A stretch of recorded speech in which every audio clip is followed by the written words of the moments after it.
अरहन्ताणम् नमो अरहन्ताणम् नमो अरहन्ताणम्। हमारी जीव में रस का अनुभव करने की क्षमता है। जीभ पर जो चीज टिकाओ उसी रस का अनुभव होने लग जाएगा। स्वाद तंतु स्वाद का अनुभव करते हैं, किंतु जीभ पर कोई भी चीज नहीं रखी गई।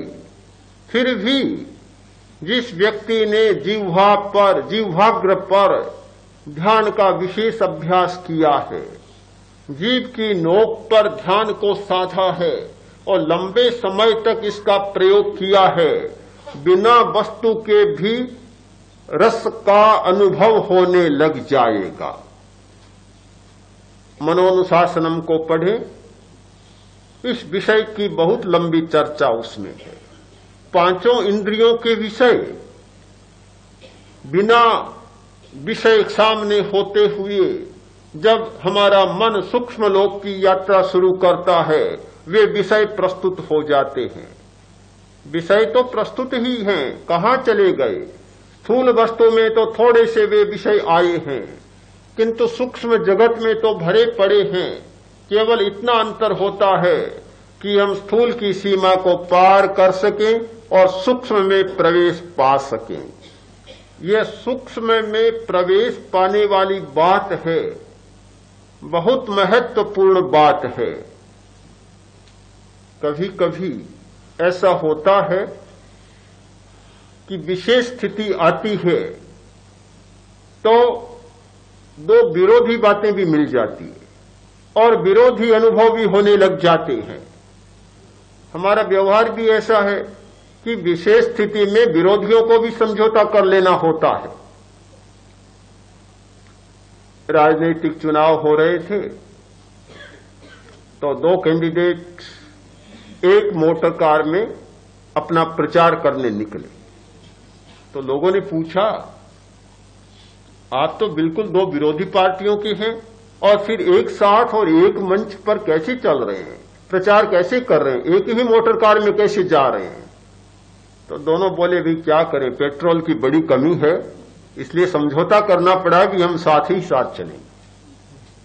पेट्रोल की कमी होती है तो विरोधियों को भी समझौता करना होता है। जब हमारी चेतना के विकास की कमी होती है तो हमें भी समझौते के साथ चलना होता है। खाते हैं, रस लेते हैं, कड़वे का भी अनुभव होता है और मीठे का भी अनुभव होता है। कभी कभी कड़वे और मीठे का एक साथ भी अनुभव होने लग जाता है। कभी कभी सुगंध और दुर्गंध का भी एक साथ अनुभव होने लग जाता है।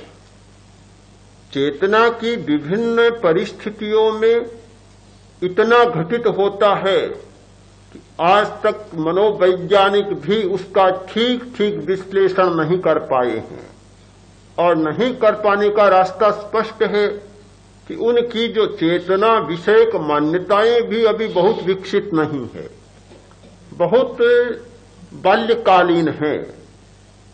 किंतु आश्चर्य इस बात का होता है कि हमारे अध्यात्म शास्त्र में चेतना की इतनी सूक्ष्म स्थितियों का विश्लेषण और निरूपण मिलता है, उससे आज तक किसी विश्वविद्यालय ने एक विद्या शाखा के रूप में स्थान नहीं दिया, महत्व नहीं दिया, उसका मूल्यांकन नहीं किया। किंतु कोई भी विश्वविद्यालय ऐसा नहीं होगा कि जहां फिलॉसफी का डिपार्टमेंट है वहां साइकोलॉजी का डिपार्टमेंट न हो या साथ में न हो। दोनों साथ साथ हैं। भी दर्शन पढ़ना है तो मनोविज्ञान भी पढ़ना होगा, आज अनिवार्य हो गया। जब मनोविज्ञान पढ़ना अनिवार्य है तो क्या अध्यात्म का विज्ञान अनिवार्य नहीं है? पर हमारा ध्यान ही नहीं गया, और इसलिए नहीं गया कि कभी प्रस्तुत ही नहीं किया गया। मैं इस बात को स्पष्ट करना चाहता हूं कि चेतना के विभिन्न स्तरों का, चेतना की नाना प्रकार की अवस्थाओं का जितना तलस्पर्शी और सूक्ष्म विवेचन आज भी अध्यात्म शास्त्र में है, उतना मानस विज्ञान में अभी भी नहीं, बहुत अविकसित अवस्था में चल रहा है। हम ध्यान के द्वारा चेतना के उस लोक में विहरण शुरू करते हैं जिस सूक्ष्म लोक में जाना बौद्धिक स्तर पर कभी संभव नहीं होता। बुद्धि की अपनी सीमा होती है।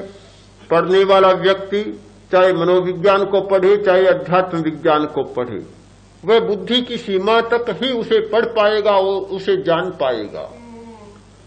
ये अनुभव की सीमा में हमारा प्रवेश होता है ध्यान के द्वारा। बहुत भाई आते हैं और कहते हैं कि इतने दिन शिविर में नहीं रहे, अब हमें सार बतला दें कि सार क्या है।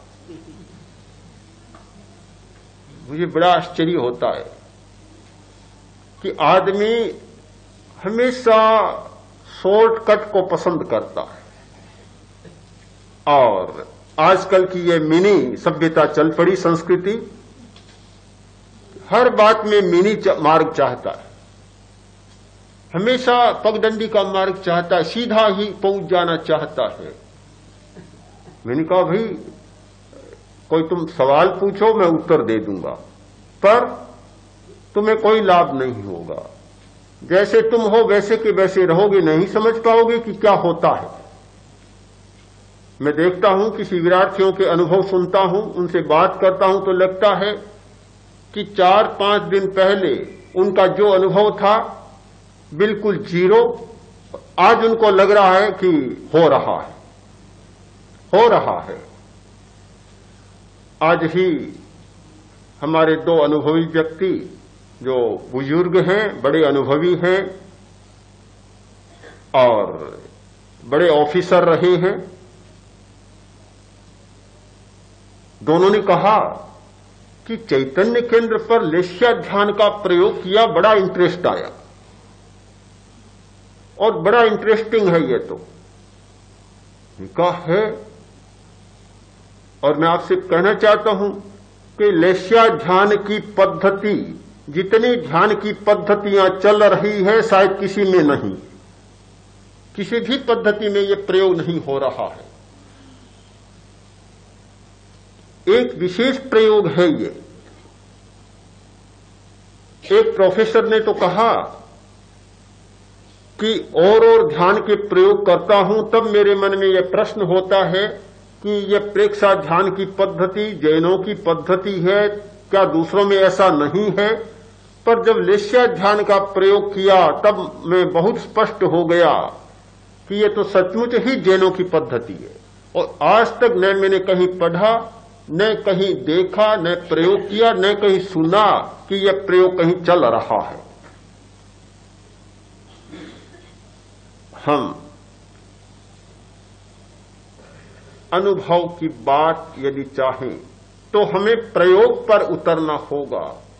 यह बौद्धिक मार्ग नहीं है कि आपने 10 प्रश्न पूछ लिए, उत्तर मिला और समाधान मिल गया। 1000 प्रश्नों की तालिका बना लें, 1000 प्रश्नों का उत्तर पा लें और पूरे 1000 दिन भी लगा दें, एक एक प्रश्न का उत्तर पाने के लिए एक एक दिन भी लगा दें, और परिणाम काल में जब आएगा कि क्या पाया, कुछ भी नहीं पाया, जैसे थे वैसे के वैसे, बिल्कुल शून्य। और आप 10 दिन का अनुभव करें, प्रयोग करें, 10 दिन के बाद आपसे पूछा जाए क्या पाया, तो मुझे लगता है कि 100 में से 99 व्यक्ति तो कुछ न कुछ बतलाएंगे कि मैंने ये अनुभव किया, मैंने ये अनुभव किया। तो जो बात अनुभव के स्तर पर जानी जा सकती है वह मन बुद्धि के स्तर पर और इंद्रिय के स्तर पर कभी नहीं जानी जा सकती। तो ध्यान का अर्थ होता है सूक्ष्म लोक की यात्रा करना, और वह केवल अनुभव के स्तर पर ही की जा सकती है। जब यह सूक्ष्म लोक की यात्रा होती है, हमारे सामने ये स्थूल पदार्थ मिटकर और सूक्ष्म पदार्थ प्रकट होते हैं, उनका साक्षात्कार होता है।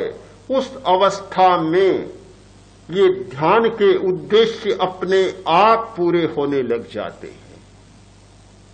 ये स्वार्थ की संकुचित सीमा भी मिटने लग जाती है, हमारी क्षुद्रता भी मिटने लग जाती है, हमें महानता का साक्षात्कार होने लग जाता है और हमारी वृत्तियां भी बदलने लग जाती है।